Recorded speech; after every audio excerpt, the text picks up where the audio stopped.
I'm Rebecca. And I'm Hunter. This is the Family Show!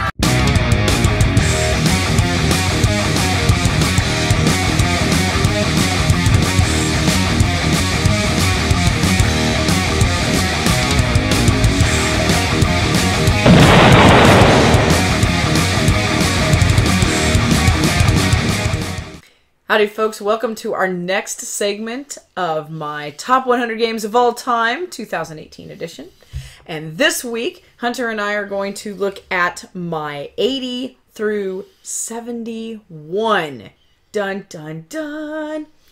Why the crazy music? Because I think I'm going to name this list of 10 The Big Drop. Any guesses why? Could your games possibly have been dropping from a higher point in your list? Very good. Yeah, I have several that did that. It's really wonky. And I have... You've had big drops all along, though. Yeah, this one... Even more drastic? Possibly. I also have 4 new games in this set. 4 new games. I'm excited to learn about these new games. I think you'll enjoy them. All right, without further ado... I have uncovered the games. We'll see if Hunter falls over in shock today. Starting with my number 80. It is new to the list. And it is quite enjoyable. I would hope so. It is Imperial Settlers. How is Imperial Settlers new to your list? Because I didn't see it on the list. I'm pretty sure it is. Oh, I lied! I just spied it. Haha! It was 91 before. It went up. Hey, guess what? It's not new to my list. It's number 9. I have 3 new games to my list. So this one is the fluke in my list here. It went up from 91 to 80. That's right. Look at that. Fancy that. See something new all the time. Oh. Glad I caught that now. But You caught that? you yes. We caught that. Go Team Us. Okay. So, Imperial Settlers. This is a fun little card game. And you lay them out and build your little empire, town, however you want to look at that. And you have different groups. There's, what do we have in the base group? I'm trying to remember now. We have the Egyptians, barbarians, Japanese, Romans. And you can get different expansions that have like the Aztecs and stuff like that that are pretty cool too. We do not have those. But I have found that this game is pretty fun, you know, as the base game. I think I would enjoy the extra races, but it's not a necessity, if that makes any sense. So what you're doing is you're building up your goods with the cards and kind of building yourself a little engine so that you can produce things and build bigger and better things.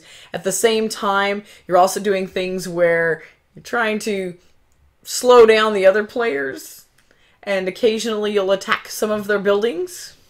It's pretty exciting. But what's neat about this is the different races. It has asymmetrical starting with all of the races. They all have different resources and abilities at the beginning of the game that kind of drive the way that they work. They're slightly different, not crazily different, but it's enough difference that you're not doing the exact same things to build up your empires. And it's really fun. I really enjoy that aspect to it. It's not super heavy. It might be a lot for someone to think about that hasn't played that kind of game before, though. So something to think about if you're wanting to try it with new people. You might want to play it first and see, you know, how difficult you think it might be for people. But I love this game. I think it says 45 to 90 minutes. I think that's pretty accurate. It plays pretty well 2-player and really enjoy it. In fact, I don't think there's much of a variant for the 2-player on this one. No clue. Yeah, I can't remember. We've only played it 2-player, if that tells you how much we like it that way. So that is my number 80, Imperial Settlers. 163. What a shock. That tells you it's light. Yeah, it's light and fluffy. Is it? I mean, it's a pretty good game. It just, I don't know. I guess you would call that a Civ building game. It's kind of a Civ builder, but it doesn't feel like a Civ builder to me. No. So it's like Tableau building. That's more what it feels like to me too. I wouldn't say that it's really an empire builder because thematically that's what you're doing, but game-wise it doesn't feel like that at all. I'm with you. It's about building your engine and getting combos and getting combos and stuff, which is what I enjoy about games like that. So it's alright. It's great. It's my number 80. It's alright. Don't listen to him. All right. This one I shall call Mr. Consistent because it was Mr. my number Consistent. 77 last year, and it is my number 79 this year. And that is Shakespeare. And this is yet another Euro.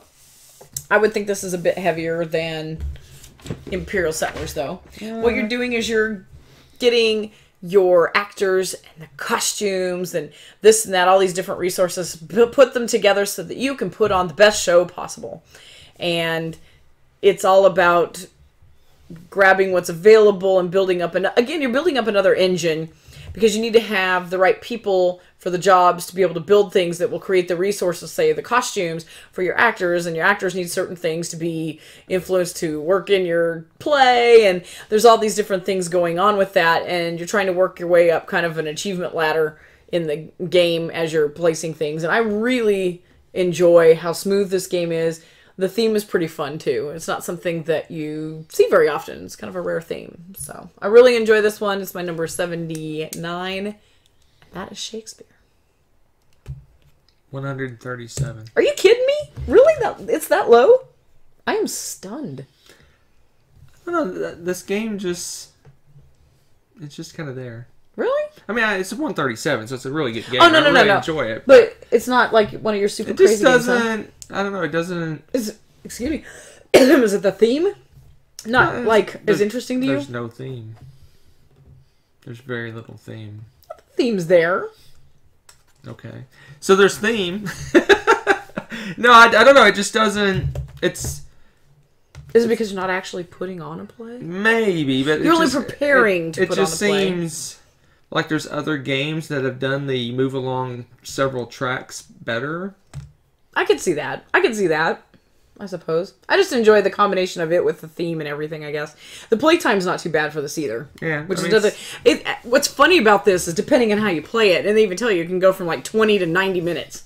Right. Because if you do certain things, you could keep this to be a really short game. Which I don't think we've ever had that happen yet, though. We enjoy doing too many varieties of things and I don't think we streamline it to the 20-minute window, but it might be worth a try to see if you could do it. So, I enjoy it. I think it's fun. Well, here, let me show you the... Whoa, I'm scared to open this now. I think you hit on the reason why you're blocking the game from itself. Sorry. So, I think you hit on the reason why this is not real high on my list is because we do push the upper limits of the length of the game. That could be. And Totally. there's so many other 90-minute Euro games that I like better. That you than like this. better? Yeah. I can see that. The art's not like crazy outstanding, but it's really colorful.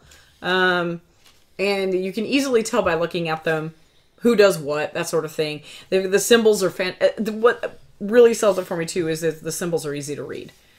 You know what they are. Once you learn the game, all you have to do is glance at a card and you know exactly what it does. It's color-coded, so you know the different achievement tracks. In fact, let me show you your player board here.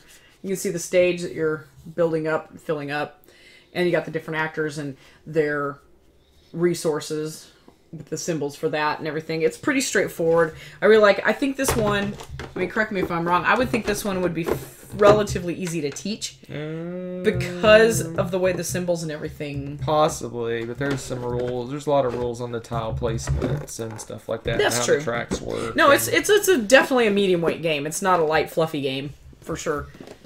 But I think as far as like understanding what things are on the board and keeping those in mind, I don't think you'd have as much trouble learning those.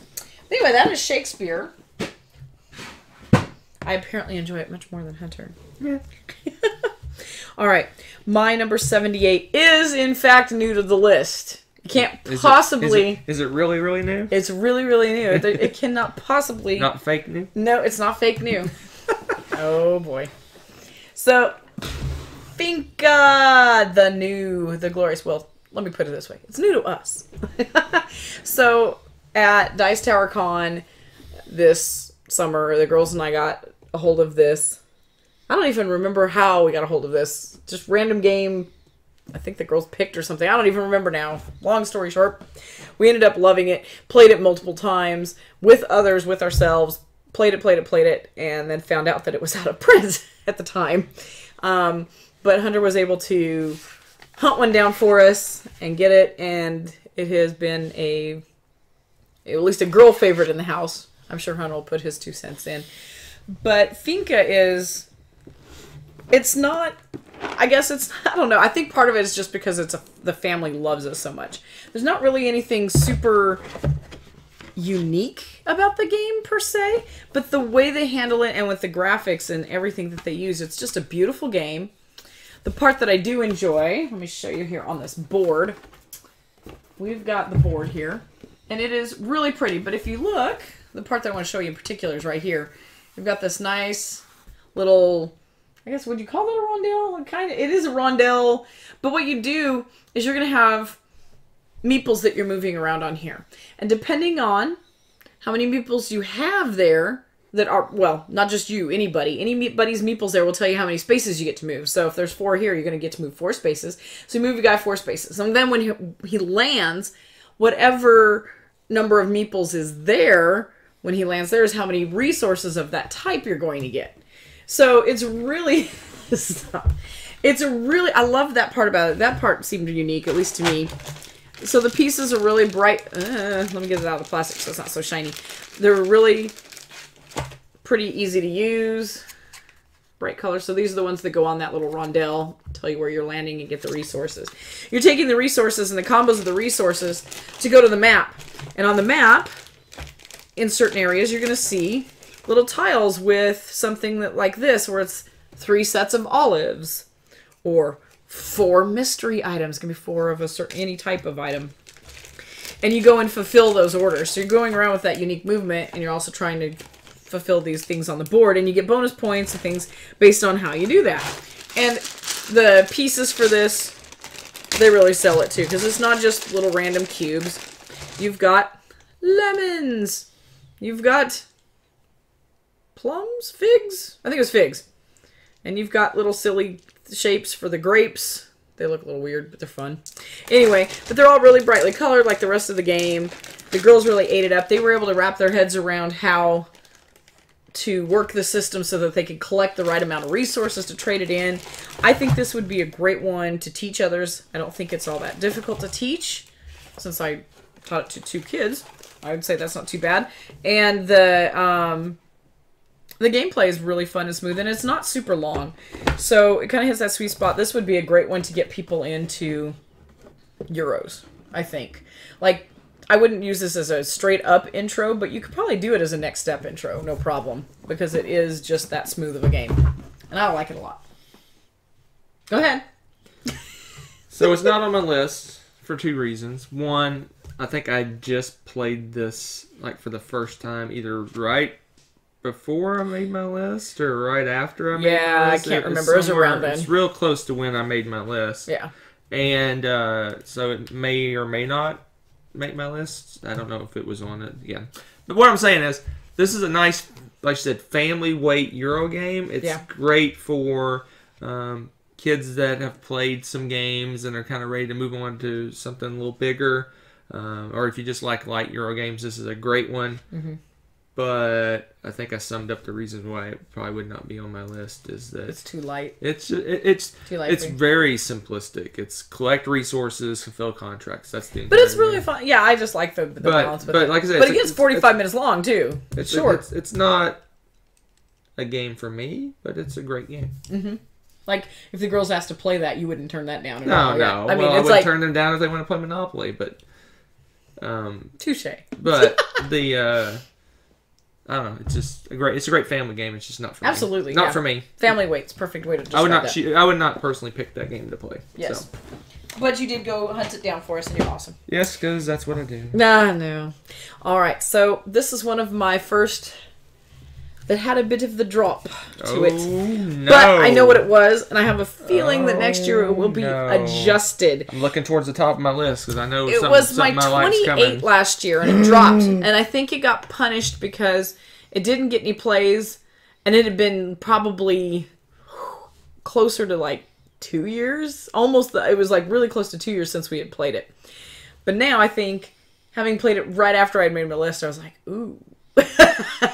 I think it will probably go back up again. And that is also because I think we got the expansion to Concordia.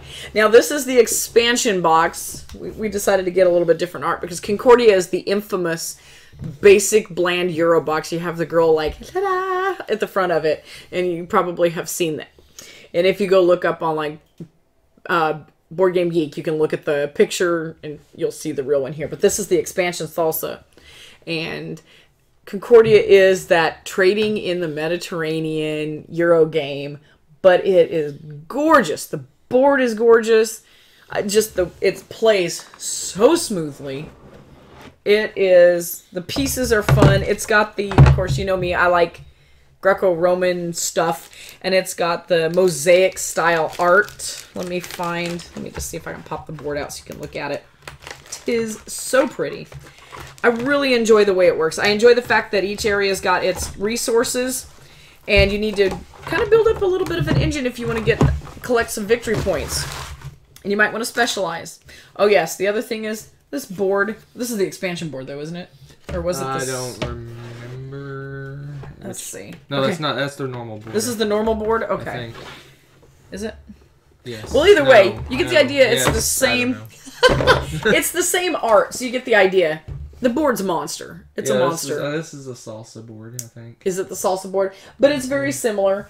And here is, they have like a 2-player side and then a multiplayer side, which is also really cool. So if you get an opportunity, you'll get 2 different boards to play with.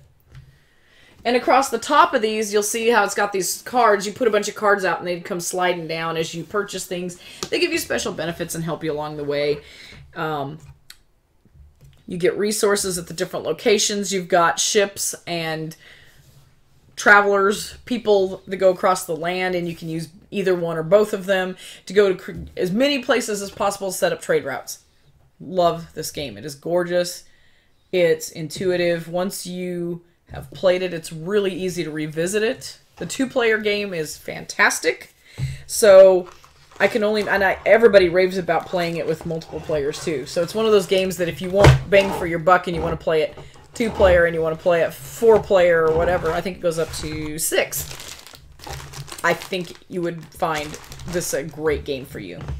So, there is that. How high was Concordia on your list? Because I know you. It was my number 44. It was 49 last time. It's consistently holding on. I like it. You say your magic word that I thought you would say. Deck builder. Oh, that's true too. So yes, the deck builder. I'm shocked it dropped on your list as much as you like deck building games. You know what? I think it was. You just not think of it as a deck builder? I don't think of it as a deck builder, and I didn't think about it because we hadn't played it in so long. Now that we've played it again recently, like I said, I think I would change it because I do. It's kind of a deck builder because it's action selection, but you add cards to the number of actions you have. So you do collect those cards that you picked are giving you extra actions. Builder? I don't know. It kind of is a deck builder, yeah. And that part of it is also really fun. So. No, I like this game. Like she said, it's real smooth. It's got lots of good decisions, lots of paths to victory. It has. We just got back from a lot of gaming. So it has a lot of paths to victory. But what I like about it is, that I like in a lot of games is that a lot of the scoring kind of blows up at the end. Scoring all the points, lots of points at the end. So, that is really fun. I mean, all the points are at the end, right? Yeah, it's really weird too because you're not really sure. You can get idea by looking at the board where you stand, but yeah. Is all the points at the end? I don't remember. I'm tired. You're tired. Oh. All right, here's another big drop. This one's a very big drop. Oh dear. I don't know if it'll stay or not. And I think it might give Hunter a small stroke. It was my number 9 last year. Yeah, did you see that face? It's my number 76 now. What just happened? It got punished. Holy cow! It got punished. It got punished. Bad game. Did not get played. I'm telling you, my tastes have changed somewhat. And if we didn't play them... There you go. Through the Ages... New Story of Civilization is one of the heaviest games that we own. It is a fantastic civilization builder. If you were a fan of playing on the computer, the Sid Meier's Civilizations back in the day, they still make them, I guess. This is the board game version of that to me. I know they actually have one, but this one feels like what I remember playing when I played Civ 1, Civ 2 stuff. So you are juggling so many different things. You've got resources, you've got population, you've got your population's happiness, you've got the types of government. You've got to also balance all those resources so that you continue to maintain those things that you've purchased and purchase more and grow as a civilization. You need to make sure that you keep your military. If you do the military style game, you need to keep your military intact and up to speed with everyone else. You need to watch and keep pace with your other players because there's certain paths to victory that you don't want to let anyone run away with. There is a lot going on in this game. But I have found that it seems to be incredibly difficult for us to get to the table. And I'm starting to lose patience with that, I've noticed. Because this is not the only game that's dropped. And we don't get it to the table very often. And I love the game. But then it was just like, oh, there's so much setup. I don't know. It's been punished. And Hunter is not speaking to me now, I see.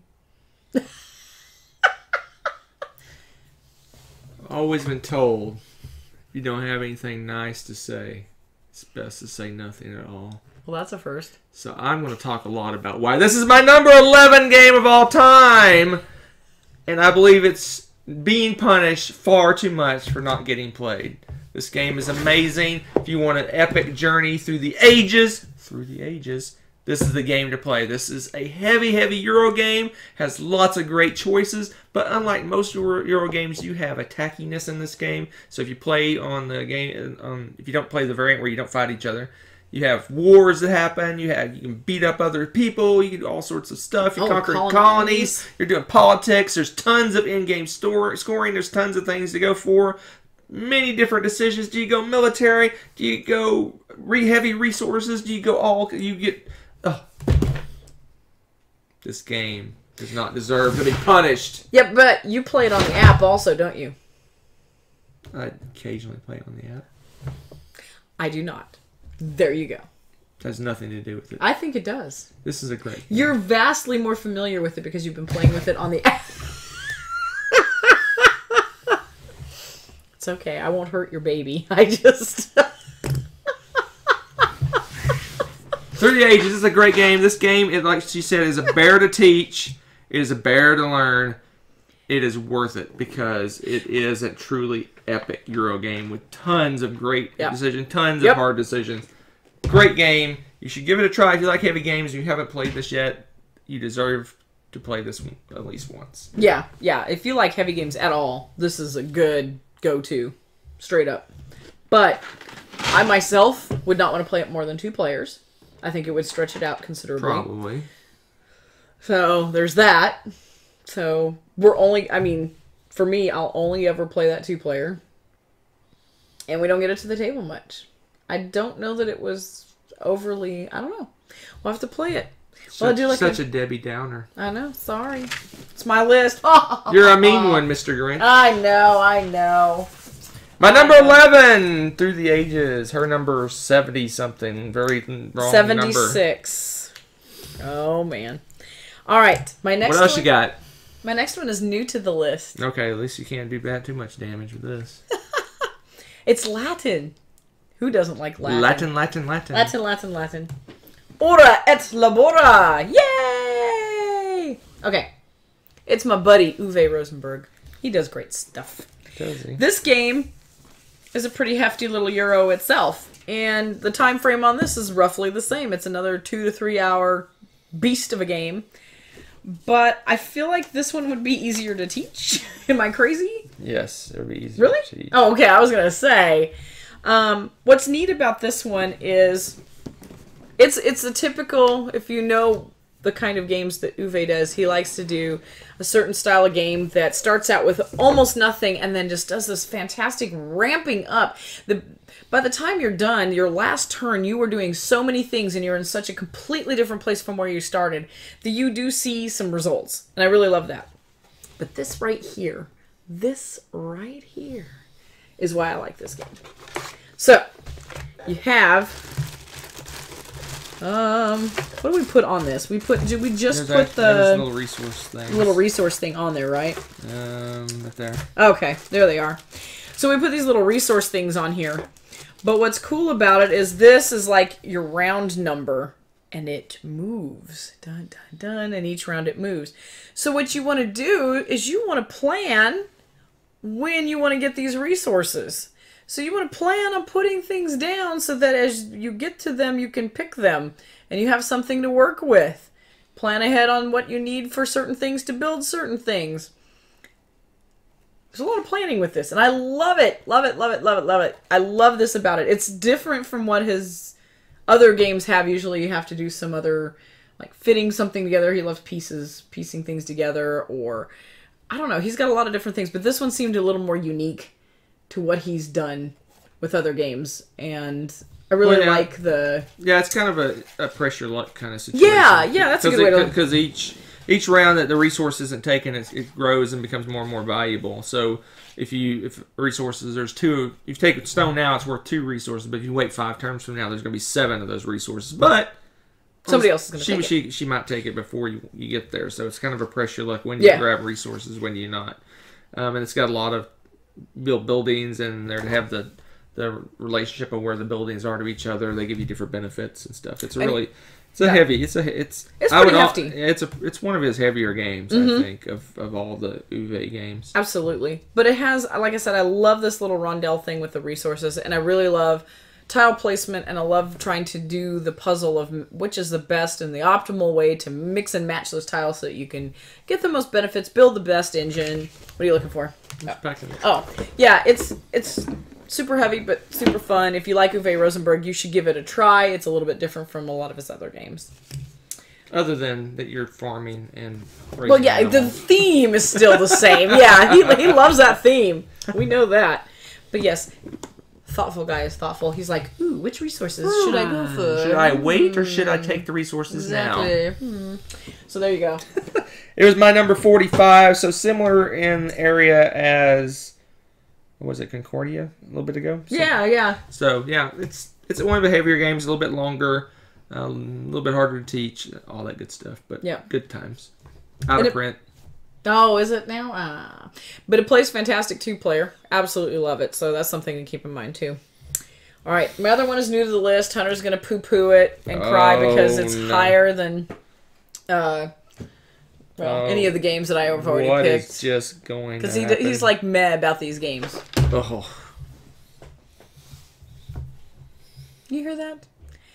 It's a space game, and it's a shorter, simplified version of Race for the Galaxy. I love Race for the Galaxy. I never get to play Race for the Galaxy, and Jump Drive is my chance to maybe get to play Race for the Galaxy without getting to play Race for the Galaxy.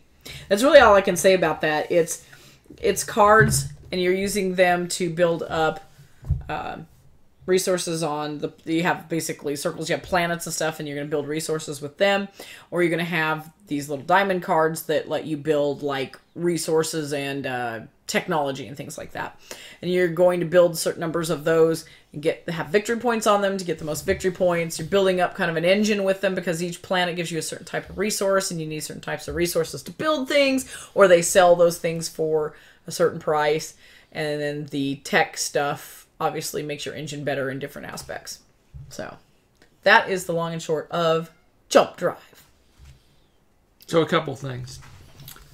I find it funny that I was looking for it on my list. That's humorous in of itself.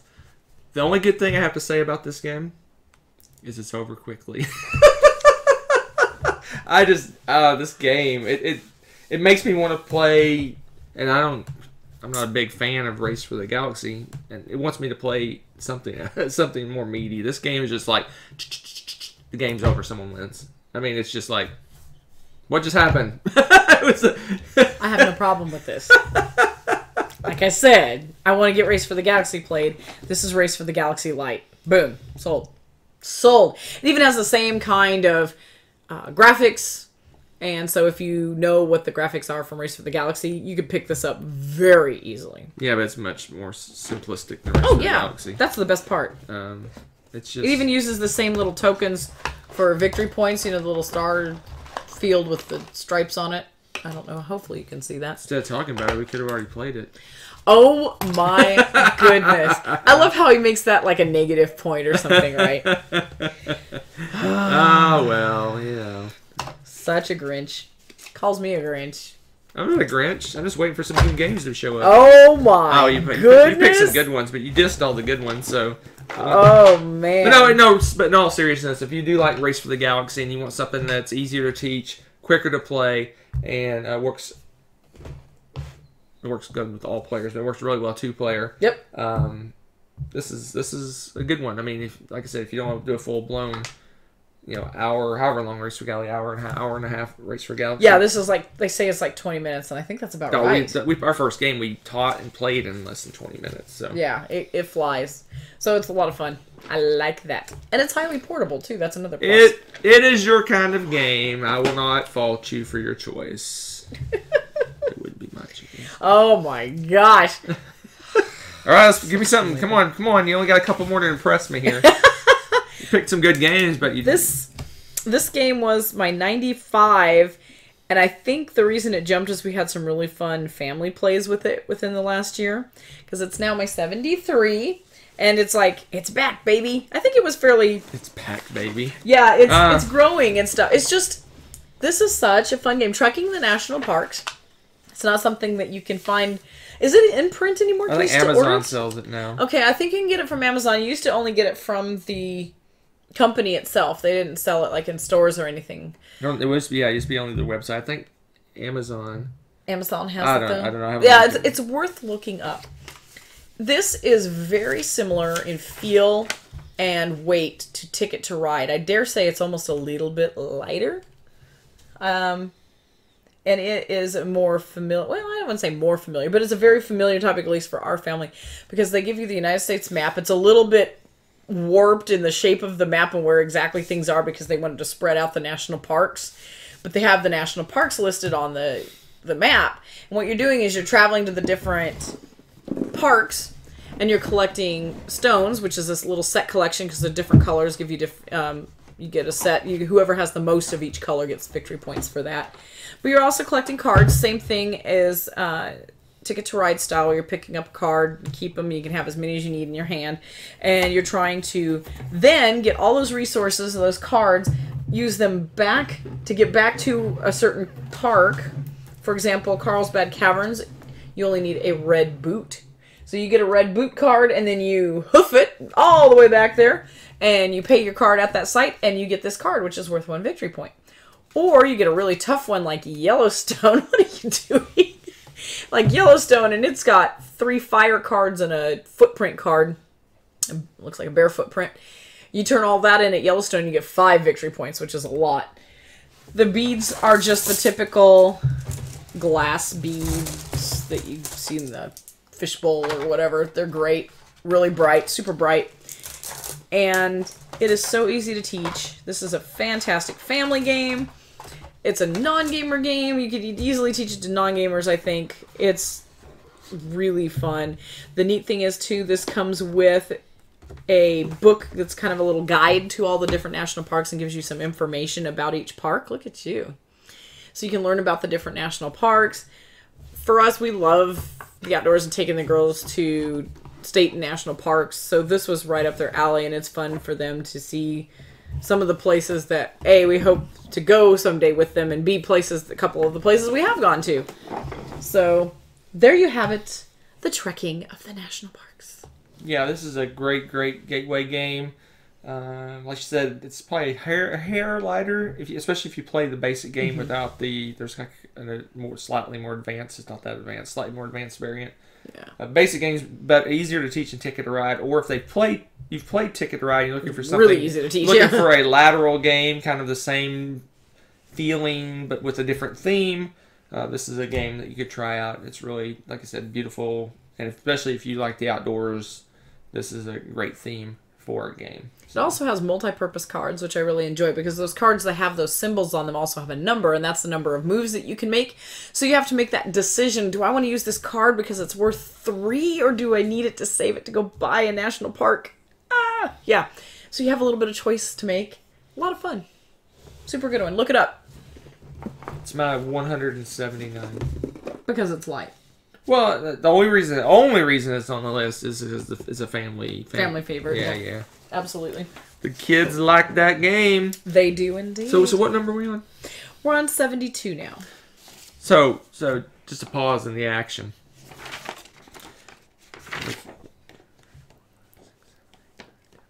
Oh boy, this is exciting. We're gonna watch you count. Hold on. 15 out of 28 games are off my list. I'm wondering how many of my games are going to get pushed off your list. I'm curious. Let's watch. Well, I'm pretty sure this one is not on your list either. If it is, it's low. I'm guessing. Okay. It was my 59 last year, and it's dropped a little bit. It's at 72. It's probably just hovering around this vicinity. And it is another family favorite, coincidentally, and it's another one that is a great intro game that I like to teach to people. And that is the adorable little panda game, Takenoko. Takenoko is all about using, you have this great board that you put together as you go, and you have 3 different types of tiles. It's yellow, pink, and green, and you have this adorable little panda and then a gardener. They're walking around, and the panda eats bamboo and the gardener grows bamboo. You get to roll dice to see what kind of weather you have, whatever weather you have determines the type of turn that you get to have. For example, a sunny day, it's really nice. You actually get to do an extra thing, because normally you only get 2 actions, but with a sunny day you get 3. Things like that. Windy day, you get pushed around a little bit. You get to do the same action twice, which you normally don't get to do. Stuff like that. It's unique. See how these cute little dice. The bamboo are actually, this is a 3D game. It's adorable. The panda's ridiculously cute. Oh my gosh, this board is a disaster area. Huh? What did you open that for? You're crazy. I don't know. But the bamboo pieces, look, they fit together and they grow the bamboo. You just put a little chunk on the bamboo. How stinking cute is this? Ta-da! Ah! It's not meant to be standing in someone's hand. But anyway, it's adorable little 3D game. You build little irrigation canal things to them. The gardener is fun. You can have, there's a Chibi's expansion that our girls absolutely adore because it has little baby pandas and a Mrs. Panda in it as well. You go around and there's 3 different types of tiles that you can get to earn your victory points. There's one where you make a certain pattern with the land tiles on the board. You have the panda eat a certain amount and type of bamboo, or you have the farmer grow certain patterns and types of bamboo. Those are the 3 different ways, and once someone collects a certain number of victory points through purchase of those cards, you win the game. Really simple, straightforward, adorable game. Great family game. And where is it? Not on my list. I knew it! See? Told you. So, have you been when played I say out? not on my list, I mean not. Throughout these, if I say not on my list, that means it's not in the top 200 and something. Yeah. But this game. have you played it to death now? No, well, kind of. I liked it when we first started playing it. Then it got played a lot, and then it's kind of aged. I don't know if that's the right word. It's just for you it has. I wouldn't. If the girl, like, again, as always, if the girls picked to play this, I'd be like, let's do some pandas. But I don't think I would ever pick this game just to play. To play. So, thus it's not on my list. But it's okay. It's a tiny little super mega fluffy light Euro game. That's a good gateway game for kids to get them into this kind of game because, like she said, the pandas they're just adorable. But adults love the pandas too. It's cute. Do adults really love the pandas? Yes, the adults love the pandas. And pandas, this panda is old and tired. He has traveled and eaten a lot. He is old and tired and fat. He needs a break. And we need to give him a break for a little while. Let him get some rest. This poor panda. That's hilarious. All right. This one was another one that got, what do you call it? Punitated. You're actually using my words now. I had to use it because it was funny. I thought you were like, I cannot say words that aren't words. I just want to shock you and make you fall out of your chair. It's going to happen. Welcome to the dark side. It's going to happen. We have but cookies. Anyway, it has been punished quite a bit because for a while I hadn't gotten played. But I could see it leveling out somewhere in between now. There also were a stack of insanely good games above this. So keep that in mind too. But I love me my 71. Whew, this is heavy. The Colosseum. Whoop, whoop. And I got some more big eyes from Hunter. Colosseum is a... We're going to have a talk after this. Colosseum is a game where you're going around and you're building your Colosseum on the board track. And there are senators and an emperor traveling around. And hopefully, occasionally, they'll stop in your Colosseum. So the object is, of course, to grow. Make enough money that you can build a bigger Colosseum so that they stay longer. Or have a better chance of stopping in it. And you can build like some extra little perks on the sides to give you extra benefits and extra victory points. But what you're really doing is doing some great bargaining and trading and auctioning in the middle of the game to get all the resources that you need to put on particular shows in the Colosseum.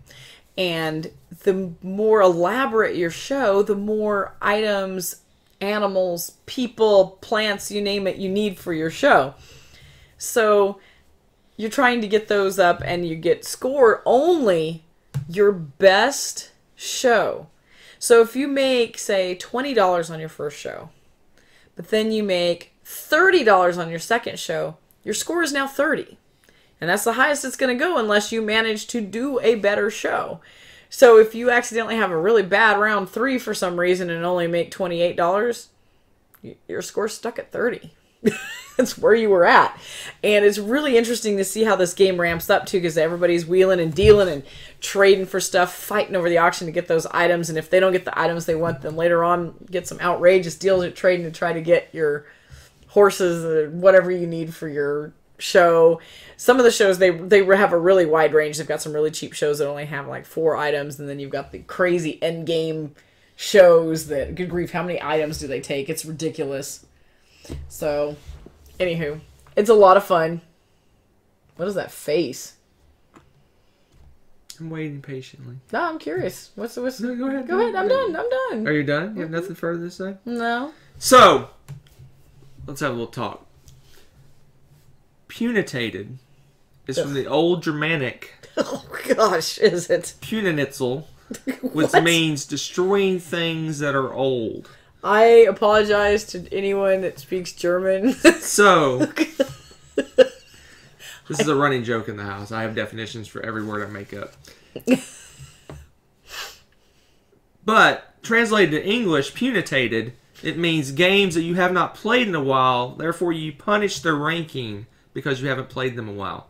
We played this game within the last 2 months. So you cannot punitate a game that we've played recently. I also said there are a lot of stupidly good games above it, dear. Somebody's not listening. Every time we play this game, she rants and raves about how much she loves I this do. game. It's my number 71. It's insanely good. It's my number 46. There we go. There's the real heart of this. You see this? A little bit of a dichotomy there in between who likes what. I think it's because I just destroy you at it every time we play this game. Yeah, I hate that. That's probably part of the problem. Doesn't matter if I win or not. I so don't care. Anyway, Colosseum is an awesome game. This is the TMG reprint of the game. Right. Everyone rants and raves and oohs and ahs over the original Days of Wonder version. It is but cool. I'm okay with my TMG version with all the cool stuff. And it has metal coins. Gotta love metal coins. That's true, too. Great game. Great bidding game. I guess auction. No. It's kind of an auction bidding. thing. It's more of a bidding. Bidding game. Don't you bid in an auction?